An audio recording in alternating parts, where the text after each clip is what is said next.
কাশ্মীরের এই ঠান্ডা ওয়েদারে স্যুপ খাবো না, সেটা কি কখনো মানা যায়? তাই ফার্স্টে তিখাওয়ালা সবজির স্যুপটা টেস্ট করে দেখছিলাম কেমন হয়েছে। একটু মুখে নিতেই আমার পছন্দ স্যুপটা বুঝতে পারলাম। টকটক ঝাল ঝাল দারুণ লাগছিল, কিন্তু একটু গরম ছিল। এরকম আমি বাড়িতেও বানিয়ে খাই, বাট অসাধারণ ছিল। যদি বলো আমার প্রিয় খাবার কি, তাহলে আমি এক কথাই বলবো ভাত। কারণ ভাত না ছাড়া আমার চলে না, মানে এক মুঠো তো আমার শেষ পাতে ভাত চাই। আর ভাতের সঙ্গে এখানে পনির নিয়ে নিয়েছিলাম, পনিরের একটা মশলা ছিল, রাইমার তরকারি, আলুর দম, আর এখানে ছিল চিকেন কষা, তার সঙ্গে ছিল স্যালাড।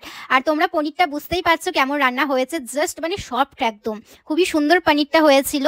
আর চিকেনটার তো কোনো কথাই হবে না, কাশ্মীরের চিকেন মানে সুস্বাদু। ফার্স্ট দিন যখন আমি কাশ্মীরের চিকেন খেয়েছিলাম, রীতিমতো আমি চিকেনের প্রেমে পড়ে গেছিলাম। এত সুস্বাদু আর এত সুন্দর, রেসিপিটা কিভাবে বানায় আমি জানি না, টেস্টটা এত সুন্দর ছিল, মনে হচ্ছিল না অন্য কোনো তরকারি লাগবে। বাড়িতে কখনো সেভাবে আমি চিকেন খাই না, কিন্তু দেখো হোটেলে এসে চিকেন এতই পছন্দ হয়েছে যে আমার সবসময় মন করছিল যে আমি প্রত্যেকদিন ভাতের শেষে যেন চিকেনটা পাই। খুব দীর্ঘ জানার ইচ্ছে ছিল চিকেনটা কিভাবে রান্না করে, চিকেন রেসিপিটা ওরা কিভাবে রান্না করে, শেষমেশ জানতে পারিনি। বাট যে কদিন ছিলাম হোটেলে, সে কদিন কিন্তু আমরা চিকেনই অর্ডার করেছিলাম। আর প্রত্যেকটা হোটেলে না চিকেনটা খুব সুন্দর রান্না করেছিল। তোমরা যদি কেউ কাশ্মীর চিকেন রেসিপিটা জেনে থাকো, অবশ্যই কমেন্টস করে জানিও এবং ইনবক্স করো। আজকের মতন টাটা, বাই বাই।